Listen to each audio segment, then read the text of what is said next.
नमस्कार, आप देख रहे हैं टाइम्स न्यूज और मैं हूं आपके साथ छवि। आइए नजर डालते हैं कुछ खास खबरों पर। पश्चिम बंगाल की राजधानी कोलकाता के एक सरकारी अस्पताल में लेडी डॉक्टर के साथ बलात्कार करके इसकी हत्या को लेकर पूरे देश भर में डॉक्टर ने आक्रोश और उबाल देखने को मिल रहा है। जूनियर डॉक्टर के द्वारा लगातार हड़ताल की जा रही है। आज भी जूनियर डॉक्टर्स के द्वारा ओपीडी बंद रखने का फैसला लिया गया है। इस सांकेतिक हड़ताल के संबंध में डॉक्टर ने चर्चा करते हुए बताया कि जिस तरह से वेस्ट बंगाल की सरकार एक लेडी डॉक्टर के साथ हुई निर्मम जघन्य हत्या और बलात्कार के मामले को दबाने का प्रयास कर रही है, हम चाहते हैं कि उनके परिवार को न्याय मिले। यदि न्याय नहीं मिलता है तो सरकार कोई भी माँ बाप अपनी बच्चियों को इस तरह डॉक्टर बनने के नहीं भेजेंगे। इसलिए आम माँ बाप में भी आत्मविश्वास बढ़े और सरकार के प्रति विश्वास बढ़े। इसी को लेकर हमें सांकेतिक हड़ताल आज सुबह 6 बजे से लेकर कल सुबह 6 बजे तक करना है। यदि हमारी मांगे नहीं मानी गई तो डॉक्टर एसोसिएशन के द्वारा आगे निर्णय लेकर फैसला किया जाएगा। हमने इस हड़ताल के दौरान इमरजेंसी सेवाओं को बंद नहीं किया है, इमरजेंसी सेवाएं जारी हैं। देखिए, शुरू से मैं मैटर कुछ लोगों को क्या पता नहीं है अभी तक। आम जनता से हम तो स्ट्राइक 5 दिन से कर ही रहे हैं, लेकिन आम जनता तक शायद ये चीज़ सही से पहुंची नहीं है, तो शुरू करना चाहूँगा।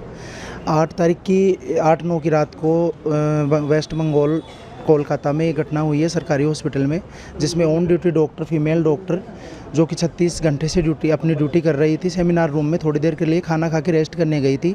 वहाँ पे लोगों ने घुस कर उनके साथ में गैंग रेप किया है। उसके बाद में उनकी हत्या की गई है। ये दरिंदगी दिखाती है, अपनी इंसानियत तो बिल्कुल नहीं, दरिंदगी दिखाती है लोगों की, जैसा डॉक्टर्स के साथ में लोग कर रहे हैं। उसके बाद में हमने एक हड़ताल रखी थी, स्ट्राइक रखी थी, जिसको हमने लोकल आश्वासन पे तौर पे वापस ले लिया था।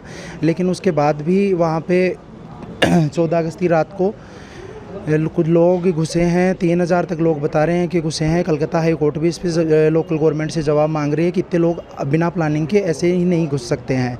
ये पॉलिटिकली मोटिवेटेड मॉब था जो घुसाया गया है हॉस्पिटल में एविडेंस को टेम्पर करने के लिए।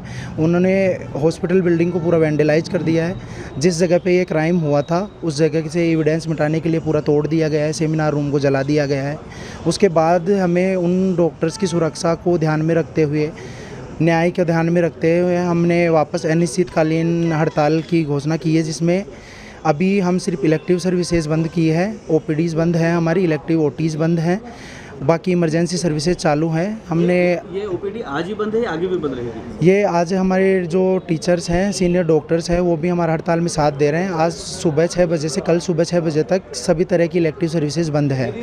हमने कल प्रायर नोटिस दिया है 48 आवर्स का कि अगर कुछ प्रोग्रेस नहीं होता है इस केस में, जो भी नाम सबके जो भी इन्वॉल्व हैं सबके नाम नहीं आते हैं, सबकी गिरफ्तारी नहीं होती है, जो वहाँ पे रेस्पॉन्सिबल अथॉरिटीज़ हैं जिनके होते हुए भी ये हुआ है, बंगाल पुलिस जो डॉक्टरों को सुरक्षा नहीं दे रखी, शांतिपूर्ण प्रोटेस्ट को नहीं बचा पा रही है मॉब से, लोग वहाँ 1500-3000 तक लोग बता रहे हैं कि इतने लोग घुसे हैं बिना पुलिस की इन्फॉर्मेशन। इनका एक विंग होता है पुलिस का जिसमें सीक्रेटली इनको पता रहता है चीज़ें कि अगर नीचे कुछ हो रहा है तो इन्फॉर्मेशन पहले आ जानी चाहिए। अगर नहीं आ रही है आपके पास तो आप अपना काम सही से नहीं कर रहे हो। कब तक रखेंगे हड़ताल आप लोग? ये अनिश्चितकालीन हड़ताल है अभी हमारी। 48 घंटे का हमने नोटिस दिया है हमारे डीन सर को, सुपरिटेंडेंट सर को, कि अगर ये ऐसे ही चलता रहा, इस केस में कुछ प्रोग्रेस नहीं होती है, वहाँ जो डॉक्टर्स प्रोटेस्ट कर रहे हैं कोलकाता में उनकी सुरक्षा निश्चित नहीं होती है, सेंट्रल गवर्नमेंट उनकी सुरक्षा के लिए कोई कड़े कदम नहीं उठाती है, तो हम 48 घंटे में इमरजेंसी सर्विसेज भी बंद कर देंगे। तो पूरी तरह से हॉस्पिटल सर्विसेज बंद कर देंगे।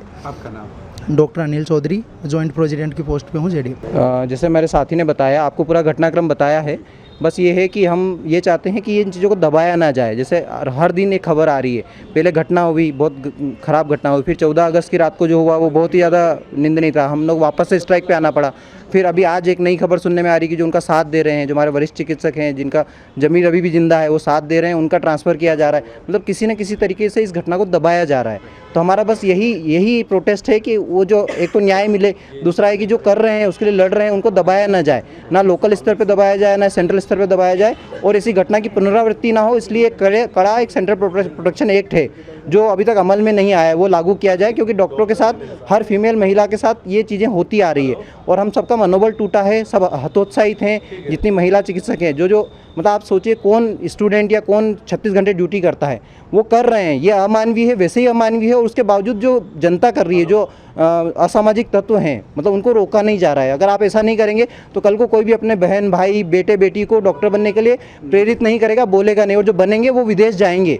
ये मतलब ये आगे के परिणाम है, ये समाज को समझना चाहिए, सरकार को भी समझना चाहिए। तो इसी के लिए हम ये कर रहे हैं कि ये कम से कम एक माहौल अच्छा बने, ताकि हम अच्छे से डेडिकेटेड होकर सबकी सेवा कर सकें। इसीलिए हमने इमरजेंसी सर्विसेज चालू रखी है।